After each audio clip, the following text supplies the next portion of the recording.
أعوذ بالله من الشيطان الرجيم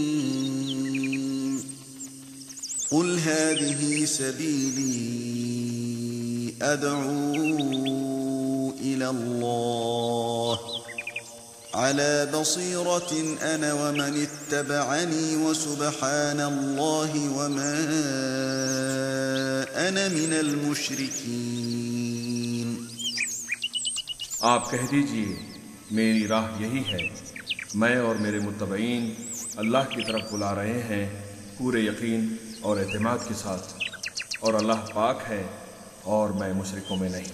ومن أحسن قولا ممن دعا إلى الله وعمل صالحا وقال إنني من المسلمين۔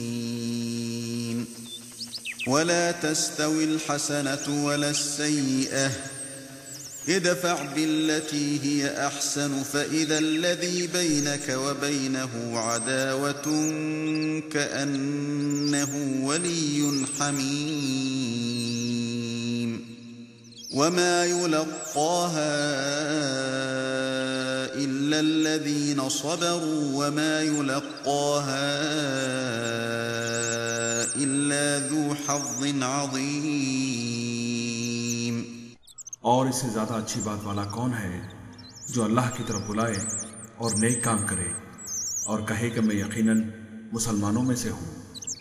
نیکی اور بدی برابر نہیں ہوتی، برائی کو بھلائی سے دفع کرو، پھر وہی جس کے اور تمہارے درمیان دشمنی ہے ایسا ہو جائے گا جیسے دلی دوست، اور یہ بات انہی کو نصیب ہوتی ہے جو صبر کرتے ہیں، اور اسے سوائے بڑے نصیب والوں کے کوئی نہیں پا سکتا۔ الحمد لله نحمده ونستعينه ونستغفره ونعوذ بالله من شرور أنفسنا ومن سيئات أعمالنا، من يهده الله فلا مضل له ومن يضلل فلا هادي له، وأشهد أن لا إله إلا الله وحده لا شريك له، وأشهد أن محمدا عبده ورسوله۔ يا أيها الذين آمنوا اتقوا الله حق تقاته ولا تموتن إلا وأنتم مسلمون۔ يا أيها الناس اتقوا ربكم الذي خلقكم من نفس واحدة وخلق منها زوجها وبث منهما رجالا كثيرا ونساء، واتقوا الله الذي تساءلون به والأرحام إن الله كان عليكم رقيبا۔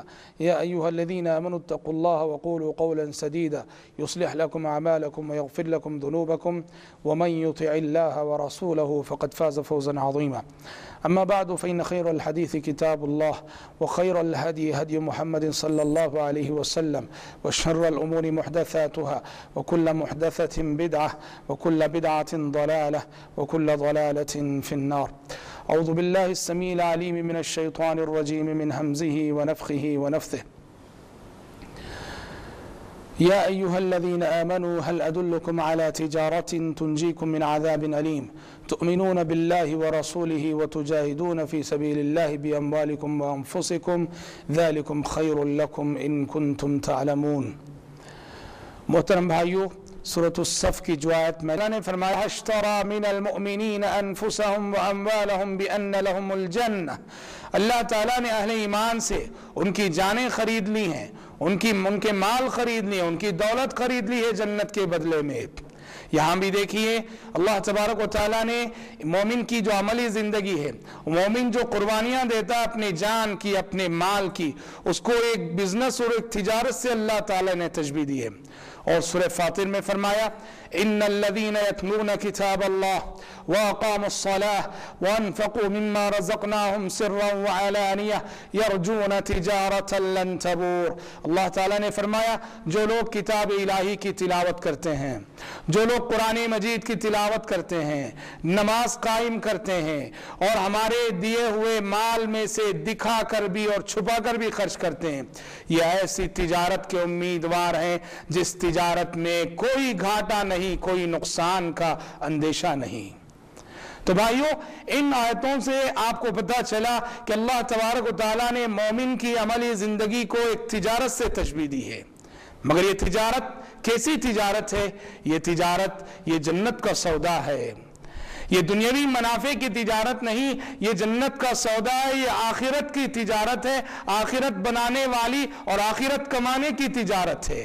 یہ دنیا ایک بازار ہے، یہ دنیا ایک بازار ہے، یہاں کچھ جنت کے خریدار ہیں اور یہاں کچھ جہنم کے خریدار ہیں۔ یہاں سودا ہو رہا ہے، یہاں دو طرح کے بازار ہیں، ایک طرف جنت مل رہی ہے اور ایک طرف جہنم مل رہی ہے۔ اپنی خواہشات پہ عمل کرنے والے، نفسانی خواہشات کے پیچھے چلنے والے، اللہ اور اس کے رسول کے فرامین کو ٹھکرانے والے، یہ جہنم کے خریداری ہیں۔ اور اپنی خواہشات پہ روک لگانے والے، اپنے نفس کو لگام دینے والے، اللہ اور اس کے فرامین پر، اللہ اور اس کے رسول کے فرامین پر عمل کرنے والے، یہ جنت کے خریدار ہیں جو جنت کا سودا کر رہے ہیں۔ بھائیو، کاروبار میں ہوتا یہ ہے، بزنس میں ہوتا یہ ہے کہ ایک طرف وہ چیز ہوتی ہے جو خریدی جا رہی ہوتی ہے اور ایک طرف سرمایہ ہوتا ہے، وہ دولت ہوتی ہے، وہ مال ہوتا ہے اور وہ کیپٹل ہوتا ہے جس سے چیز خریدی جاتی ہے۔ اس سودے میں، اس تجارت میں جو اہل ایمان کی تجارت ہے، خریدی جانے والی چیز جنت ہے۔ جنت خریدی جا رہی ہے اور جس قیمت سے جنت خریدی جا رہی ہے وہ قیمت کیا ہے؟ وہ قیمت ہماری جان ہے، ہمارا مال ہے، ہماری دولت ہے، ہماری زندگی ہے، ہمارا وقت ہے، ہماری خواہشات ہیں، ہماری تمنائیں ہیں، ہماری آرزویں ہیں۔ جنت خریدنا ہے، ان تمام چیزوں کی قربانیاں دینی پڑیں گی۔